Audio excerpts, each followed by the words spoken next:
ಚಾನಲ್ಗೆ ಎಲ್ಲರಿಗೂ ಸ್ವಾಗತ. ಇವತ್ತು ನಾನು ಕಾಳಿನ ದೋಸೆ ಮಾಡ್ತಾಯಿದ್ದೇನೆ. ರಾತ್ರಿನೇ ನೆನೆಸ್ಕೊಂಡಿದ್ದೇನೆ. ಅಕ್ಕಿ, ಕಡಲೆಕಾಳು, ಹೆಸರು ಕಾಳು ಜೊತೆಗೆ ಸ್ವಲ್ಪ ಶೇಂಗಾ ಇವನ್ನ ರಾತ್ರಿ ನೆನೆಸ್ಕೊಂಡಿದ್ದೀನಿ. ಇವಾಗ ಮಿಕ್ಸಿ ಮಾಡಿ ಒಂದು 10 ನಿಮಿಷಕ್ಕೆ ಕಾಳಿನ ದೋಸೆನ ಮಾಡಬಹುದು. ನಾನು ಮಿಕ್ಸಿ ಹಾಕ್ಕೊಳ್ತಾ ಇದ್ದೀನಿ. ಕಾಳು, ಅಕ್ಕಿ, ಎಲ್ಲವನ್ನು ಕಾಳುಗಳನ್ನು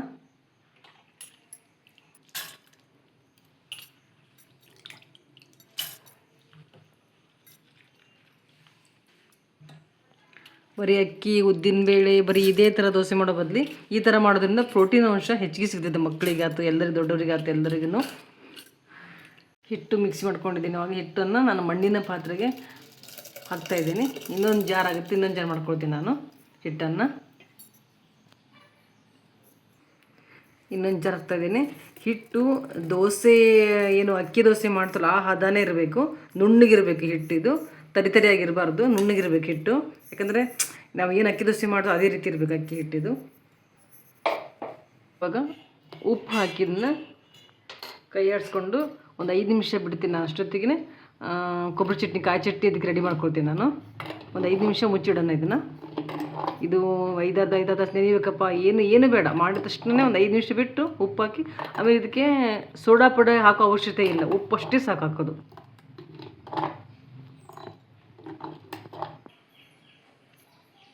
ಚಟ್ನಿಗೆ ಹಸಿ ಕೊಬ್ಬರಿ, ಶುಂಠಿ, ಬೆಳ್ಳುಳ್ಳಿ, ಒಂದೆಲಗ. ಇದು ನಮ್ಮ ಮನೆಯಲ್ಲೇ ಒಂದೆಲಗ ಬೆಳ್ಕೊಂಡಿದ್ದೀವಿ ನಾವು. ಅಂದರೆ ತಲೆಗೆ ತುಂಬ ಒಳ್ಳೆಯದು, ಇದು ಮೆದುಳಿಗೆ ತುಂಬ ಒಳ್ಳೆಯದು, ತಲೆ ಕೂದಲು ತುಂಬ ಒಳ್ಳೆಯದು.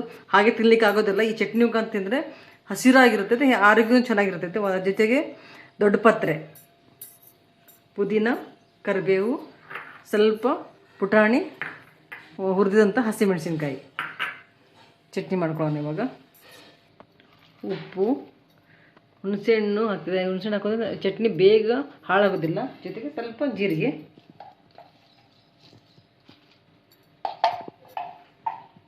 ರುಚಿಗೆ ನಿಮಗೆ ಬೇಕಾದರೆ ಚೂರು ಸಕ್ಕರೆ ಹಾಕೋಬೋದು, ಇಲ್ಲಾಂದರೆ ಬೆಲ್ಲ ಹಾಕೋಬೋದು. ನಾನು ಚೂರು ಟೇಸ್ಟಿಗೆ ಸಕ್ಕರೆ ಹಾಕ್ಕೋತಾ ಇದ್ದೀನಿ. ಸ್ವಲ್ಪ ತುಪ್ಪ ಹಾಕ್ಕೊಂಡು ನಾನು ಚಟ್ನಿಗೆ ಒಗ್ಗರಣೆ ಹಾಕ್ಕೊಳ್ತಾ ಇದ್ದೀನಿ.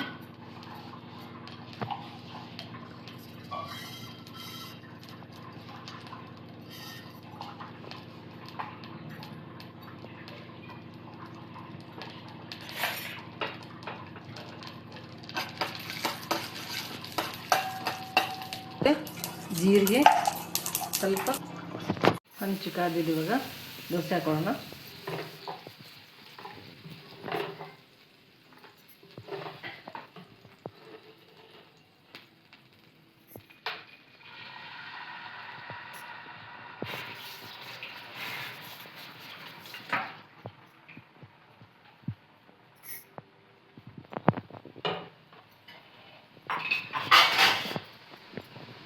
ಹಂಚ್ಕೊಂಡ್ರೆ ಬೇಗ ಬೇಯುತ್ತೆ.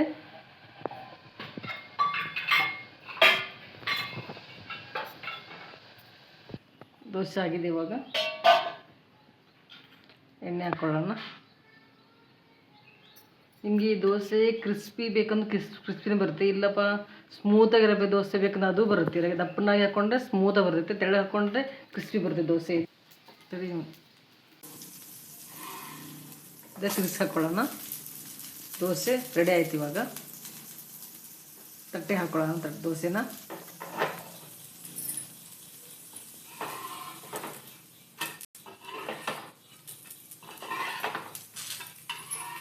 ಇವಾಗ ಹೆಸರು ಕಾಳಿನ ದೋಸೆ ರೆಡಿಯಾಗಿದೆ ನೋಡ್ರಿ ವೀಕ್ಷಕರೇ. ಗರಿ ಗರಿಯಾದ ಹೆಸರು ಕಾಳಿನ ದೋಸೆ ರೆಡಿಯಾಗಿದೆ. ನೀವು ಮನೇಲಿ ಟ್ರೈ ಮಾಡಿ ತಿಂದು ಕಮೆಂಟ್ ಮಾಡಿ ಹೇಗಿದೆ ಅಂತ ತಿಳಿಸಿ.